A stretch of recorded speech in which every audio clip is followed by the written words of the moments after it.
Hello guys, ഏത്തയ്ക്ക കൊണ്ടൊരു recipe ഉണ്ടല്ലോ. നമുക്ക് വേണ്ടുന്ന ചേരുവകൾ ഏത്തയ്ക്ക, തേങ്ങ, അണ്ടിപ്പരിപ്പ്, മുന്തിരിങ്ങ, ഏലയ്ക്ക, നെയ്യാണ് കേട്ടോ. ആദ്യം നമ്മൾ ആ ഫ്രൈ പാൻ അങ്ങോട്ട് അടുപ്പത്തേക്ക് വെച്ചിട്ട് അല്പം നെയ്യ് ഒഴിച്ച് ഏത്തയ്ക്ക അങ്ങോട്ട് ഇട്ട് കൊടുക്കുകയാണ് കേട്ടോ. ഒന്ന് ഷാലോ ഫ്രൈ ചെയ്തെടുക്കുക, ഒരു ബ്രൗൺ കളർ ആവത്തില്ലേ. പിന്നെ അതിലേക്ക് അല്പം പഞ്ചസാരയും കൂടി ഇട്ട് കൊടുത്താൽ നല്ല ബ്രൗൺ കളറായിട്ട് വരണം കേട്ടോ.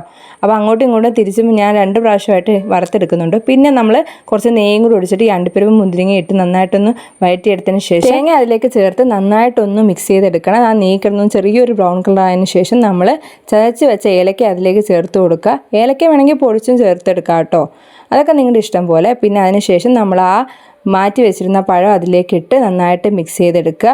ആ ഒരു മണം വരും, ആ ഏലക്കയുടെയും ആ നെയ്യുടെയൊക്കെ ഒരു ഫ്ലേവർ വരും. അങ്ങനെ ടേസ്റ്റി ആയിട്ടുള്ള പഴം വാട്ടിയത് റെഡി ആയിട്ടുണ്ട്. എല്ലാവരും ഒന്ന് ട്രൈ ചെയ്ത് നോക്കണേ. എൻ്റെ വീഡിയോസ് ഇഷ്ടപ്പെട്ടാൽ സബ്സ്ക്രൈബ് ചെയ്ത് സപ്പോർട്ട് ചെയ്യണം. ചേട്ടാ എങ്ങനെയുണ്ട്?